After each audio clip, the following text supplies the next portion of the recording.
সুপ্রিয় প্রকৌশল শিক্ষার্থী, আমি একদিন বলেছিলাম যে আমি মাঠ পর্যায়ে প্রথম যে এক্সিকিউটিভ ইঞ্জিনিয়ারের আন্ডারে জয়েন করেছিলাম তিনি ছিলেন একজন প্রমোটি অর্থাৎ ডিপ্লোমা প্রকৌশলী শ্রদ্ধেয় মাহফুজুর রহমান স্যার। তা এটা নিয়ে অনেক গ্র্যাজুয়েট ইঞ্জিনিয়ার অনেক ট্রল করেছেন যে অমুক এই ওই সেই। আজকে যারা ট্রল করেছো তারা আমি দেখলাম ম্যাক্সিমামই ছাত্র আর কি, অথবা সদ্য পাশ করা, চাকরি খুঁজছো, চাকরির বাজারে ঘোরাঘুরি করছো। আমি তোমাকে প্রশ্ন করি, তোমরা 10ম গ্রেডে এখন চাকরির জন্য অনুমতি চাইছো বা ওপেন করতে বলছো, ঠিক আছে।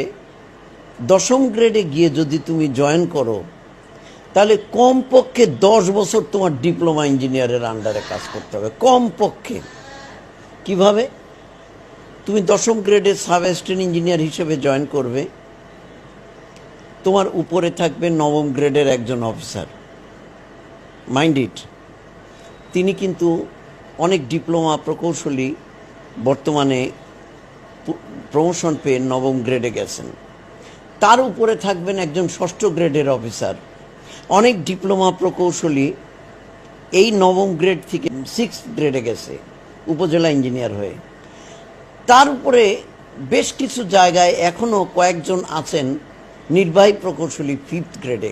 অর্থাৎ তোমার কমপক্ষে 15 বছর ডিপ্লোমা ইঞ্জিনিয়ারদের আন্ডারেও কাজ করতে হতে পারে বর্তমান সিস্টেমে। এখন এইরকম প্রায় প্রত্যেকটা বিভাগেই আছে, শুধু এই বিভাগে না, আমি বলবো সকল বিভাগে এই ধরনের সুযোগ করে দেওয়া হয়েছে। তো এখন তোমরা যদি মনে করো যে না, আমরা কোনোদিনও ডিপ্লোমার আন্ডারে কাজ করব না, তাদের সঙ্গে প্রতিদ্বন্দ্বিতামূলক মনোভাব দেখাও, তাহলে কিন্তু তুমি ভুল করছো। 2 নম্বর আর একটা পয়েন্ট বলি, এই ডিপ্লোমা প্রকৌশলী যারা এলজিডিতে জয়েন করেছিলেন, আমার মনে হয় যারা জয়েন করেছিলেন ইনিশিয়ালি গত 4-5 বছরে, তাদের একটি বড় অংশ এলজিডিতে আর নাই। তার মানে they have their ability or to find another good job in anywhere, তারা কিন্তু আর নাই। মজার ব্যাপার হচ্ছে এদের মধ্যে একটা বড় অংশ ছিলেন ডুয়েট থেকে পাশ করা, তো সেটাও তো আছে। কাজেই নিজেদেরকে খুব মহাপণ্ডিত এবং নিজেদেরকে একজন অনেক কিছু মুইকে হনুরে আর মুইকে হবুরে, এটা চিন্তা করো না। চাকরির বাজারে আসো, প্রকৃত মেধাবী যদি তুমি হও, তোমার চাকরির কোনো অভাব নেই। বাসায় বসে থেকে তোমার কাছে বেতন চলে আসবে তোমার মোবাইলে, প্রকৃত মেধাবী যদি তুমি হও।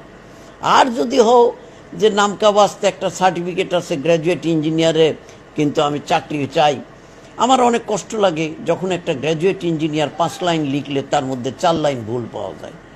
তো আমার কমেন্টসগুলো তোমরা লেখো, আমি দেখি, কিন্তু কোনো কমেন্টস করি না, এই জন্য যে আমার কষ্ট হয় যে একজন গ্র্যাজুয়েট ইঞ্জিনিয়ার কখনো এই ধরনের কমেন্টস করতে পারে না। যে ভালো লেখাপড়া শিখে আসছে সে কখনো এই ধরনের কমেন্টস করতে পারে না। ভালো থেকো সবাই, সুস্থ থেকো, সকলের জন্য অনেক অনেক শুভকামনা। জীবন তোমাদের সুন্দর হোক, মোহময় হোক। আসসালামু আলাইকুম, আদাব।